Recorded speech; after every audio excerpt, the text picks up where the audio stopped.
फक्त आत्ता जर 30 मिनिटाची तयारी केली तर पुढचे 15 दिवस 10 मिनिटात झणझणीत भाज्या बनवू शकतात। मी आज एक तुमच्यासोबत वाटणची रेसिपी शेअर करणार आहे। हे वाटण वापरून अगदी तुम्ही रस्सा भाजी, सुकी भाजी, कोणतीही भाजी बनवू शकतात। अगदी 10 मिनिटांमध्ये होते आणि सर्वात महत्त्वाचं हे वाटण तुम्ही 15 दिवस स्टोअर करू शकतात। चला मग रेसिपीला सुरुवात करूया। आणि हे वाटणपासून तुम्हाला मी झणझणीत पुढं मटकीची भाजी बी बनवून दाखवणार आहे। सर्वप्रथम इथं मी गॅस ऑन करून 3 चमचा पांढरे तीळ घेतलेलं आहे आणि 2 चमचा धणे घेतलेले। आपल्याला लो टू मिडियम फ्लेमला छान भाजून घ्यायचं आहे। सध्याला आता पावसाळा पण चालू झालेला आहे आणि पावसाळ्यामध्ये भरपूर प्रमाणात भाज्या काय बनवायचं टेन्शन पडतं, मुलांची स्कूल किंवा सकाळचं नवरोबाचं टिफिन, तर अगदी हे वाटण वापरून तुम्ही कोणतीही भाजी अगदी 10 मिनिटात बनवू शकता। त्याच्याने गॅस पण वाचतो आणि वेळ पण वाचतो। तीळ आणि धणे छान भाजले की याच्यामध्ये 1 चमचा जिरे आणि 1 वाटी खोबऱ्याचा किस ॲड करून आपल्याला अजून 2 ते 3 मिनिट व्यवस्थित भाजून घ्यायचे। भाजून झालं की एका प्लेटमध्ये गार करण्यासाठी काढून घ्यायचे। इथं 7 ते 8 लसूणच्या पाकळ्या, 1 इंच आल्याचा तुकडा आणि 1 वाटी कोथिंबीर घेतलेली आहे। लसूणच्या पाकळ्या खूप मोठ्या मोठ्या आहेत म्हणून मी कमी घेतलेल्या आहेत। तुम्ही 15 ते 20 घेतले तरी चालेल। आता आपल्याला सर्व साहित्य व्यवस्थित भाजून घ्यायचे। तुमच्याकडे फ्रेश कोथिंबीर नसेल तर याच्या जागेवर तुम्ही सुकलेली कोथिंबीरचा वापर करू शकतात। आता ते भाजून झालेलं आहे। आता आपल्याला त्याच कढईमध्ये 2 लांब कट केलेले कांदे पण भाजून घ्यायचे। सुरुवातीला कांद्यांना असंच भाजायचे कांद्याच्या नॅचरल मॉइश्चरमध्ये। याच्याने काय होणार की आपलं वाटण आहे ते खराब होणार नाही। मग त्याच्यानंतर आपल्याला तेलाचा वापर करायचा आहे। इथं जवळपास मी 5 ते 6 मिनिट कांद्यांना असंच भाजून घेतलेलं आहे। त्याच्यानंतर अर्धा चमचा तेलाचा वापर केलेला आहे। कांदे पण छान कलर चेंज होतो तोपर्यंत भाजून झालेले आहेत। या पद्धतीने कांद्यांना भाजून घ्यायचे। आता सर्व साहित्य गार करत ठेवायचे। एका मिक्सरच्या भांड्यामध्ये जे खोबरं, धणे, जिरे आणि पांढरे तीळ आहे ते सुरुवातीला मिक्सरला फिरवून घ्यायचे। मग नंतर त्याच्यामध्ये आपल्याला कांदे, कोथिंबीर आणि लसूण, अद्रक ॲड करून परत न पाण्याचा वापर करता मिक्सरला फिरवून घ्यायचे। मला इथं जराही पाण्याची गरज वगैरे पडलेली नाही आहे। तुम्हाला जर गरज पडत असेल तर एखादा चमचा पाणी किंवा एखादा चमचा तेलाचा वापर केला तर छान। तेलाचा वापर केल्याने जे आपलं वाटण आहे ते आरामात तुम्ही 15 ते 20 दिवस स्टोअर करू शकतात। आता मी इथं मटकीची भाजी बनवून दाखवणार आहे। आणि ही मटकीची भाजी बनवताना खास मटकीला एकदम पटक्यात मोड येण्यासाठी म्हणजे 10 ते 12 तासामध्ये ला मोड येण्यासाठी खास मी ट्रिक सांगणार आहे, म्हणून व्हिडिओ नक्की कंटिन्यू बघा। इथं मी म्हटलं छान पद्धतीने 6 तासासाठी भिजवून घेतलेलं आहे। आता आपल्याला वरून गोल गोल फिरवून काढून घ्यायचे। याच्याने काय होतं की खाली राहिलेले खडे आणि मटकीचे जे दाणे फुगलेले नाही ते पण तळाशी राहतात। तर मी छान पद्धतीने रोळून काढून घेतलेले आहेत। एक कापड घ्यायचं आहे। इथं मी कॉटनचा रुमाल घेतलेला आहे। त्याच्यावर आता आपल्याला मटकीला फिरवून घ्यायचं आहे। अगदी सर्व साईडला ओलसर पसरवून घ्यायचं। याच्याने काय होणार की कापड हलकं ओलं होणार, मटकी ड्राय होणार। त्यासाठी ही पद्धत करून घ्यायची। याच्याने कापड पण ओलं करायची गरज पडणार नाही। असं फोल्ड करून घेतलंय, तुम्ही अगदी गाठ मारून घेतली तरी चालेल।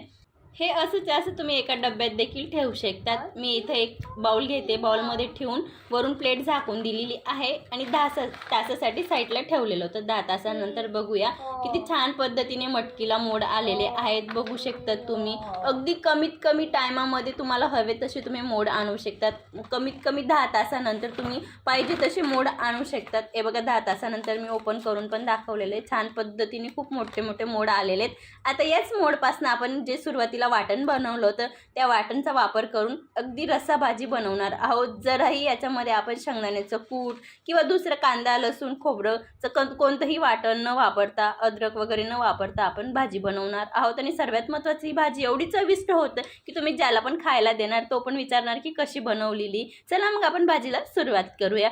इथं मी कुकर ठेवलेला आहे, त्याच्यात 2 चमचा तेल घेतलेलं आहे, अर्धा चमचा राई, 1 चमचा जिरे, 1 हिरवी मिरची आणि छान पद्धतीने तडतडायला लागलं की बारीक कट केलेले कांदे, टोमॅटो ॲड करायचे। या पद्धतीने कांदे सॉफ्ट झाले की टोमॅटोंना पण ॲड करायचे। आता हलकं मऊ होतं टोमॅटो तोपर्यंत छान पद्धतीने परतवून घ्यायचे। याच्यात आता चवीनुसार नमक ॲड करते। आता मिनिटभर व्यवस्थित परतवून घ्यायचे। आणि सर्वात महत्त्वाचे ही भाजीला आपण ढीगभर मसाले न वापरता बनवणार आहोत। अगदी लाल तिखट आणि नॉर्मल गरम मसाल्यामध्ये ही भाजी बनवणार आहोत, पण एवढी छान लागते की आधी अशी भाजी तुम्ही खाल्ली नसेल। तर टोमॅटो छान पद्धतीने तेलामध्ये शिजलेले आहेत. इथं मी अर्धा चमचा कढीपत्त्याचं पावडर ॲड करते, 1 चमचा लाल तिखट ॲड करते, पाव चमचा मी कश्मीरी लाल तिखट ॲड करते, बघू शकतात. कश्मीरी लाल तिखट ॲड केल्याने मी पाव चमचा इथं गरम मसाला ॲड करते. गरम मसाला ॲड झाला की आता आपल्याला याच्यामध्ये 1 चमचा वाटण ॲड करायचे. आपण वाटण सुरुवातीला साहित्य भाजलेलं आहे म्हणून अगदी तेलामध्ये जास्त परतायची गरज नाही. म्हणून मसाल्यांसोबत जरी परतलं तरी खूप छान अगदी वाटण छान पद्धतीने तेल सोडतं. त्यासाठी खास करून अगदी हे वाटणची भाजी एकदा नक्की बनवून बघा.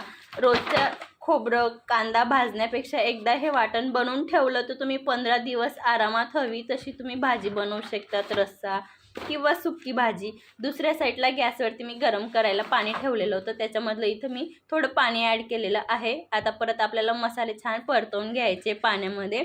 तेल सुटेपर्यंत मसाल्यांना छान परतलं की आता हवं तेवढं आपल्याला पाणी सोडून घ्यायचं आहे. बघू शकतात मी 2च चमचा तेलाचा वापर केलेला आहे, तरी पण खूप छान पद्धतीने तरी आलेली आहे.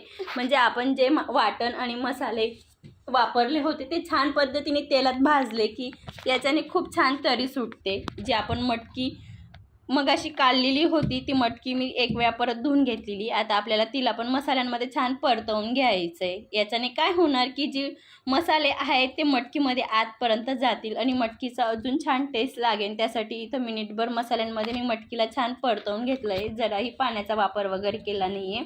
मसाले छान पद्धतीने तेल सुटायला लागले की मटकीमध्ये तेव्हाच गरम पाण्याचा वापर करायचा आहे. इथं मी सुरुवातीपासून तर शेवटीपर्यंत 2.5 ग्लास पाण्याचा वापर केलेला आहे. परत आता आपल्याला व्यवस्थित मिक्स करून घ्यायचे. बघू शकता तिथं आपण जराही शेंगदाण्याचं कूट वगैरे वापरलेलं नाही आहे, तरी पण भाजीला खूप छान दाटसरपणा आला आहे आणि तरी पण खूप छान आलेली आहे. मी कुकरच्या झाकणची शिट्टी काढून घेतलेली आहे. 5 मिनिटासाठी आपल्याला झाकण लावून मटकीला छान शिजवून घ्यायचं आहे. मी 5 मिनिटं लो फ्लेमला शिजवलेलं आहे. आता बघूया इथं आपली मटकीची भाजी बनवून तयार झालेली आहे. बघू शकतात रस्सा पण खूप दाटसर झालेला आहे आणि मटकी पण छान शिजलेली आहे. अगदी लग्नाच्या पंक्तीसारखी भाजी लागते. एकदा नक्की बनवून बघा. आजची रेसिपी जरही आवडली असेल तर फ्रेंड सर्कल फॅमिली सर्कलमध्ये शेअर करा. अशाच सोप्या रेसिपी पाहण्यासाठी माझ्या चॅनलला सबस्क्राईब करा. अशाच मस्त आणि जबरदस्त रेसिपीसोबत भेटूया. तोपर्यंत काळजी घ्या. धन्यवाद.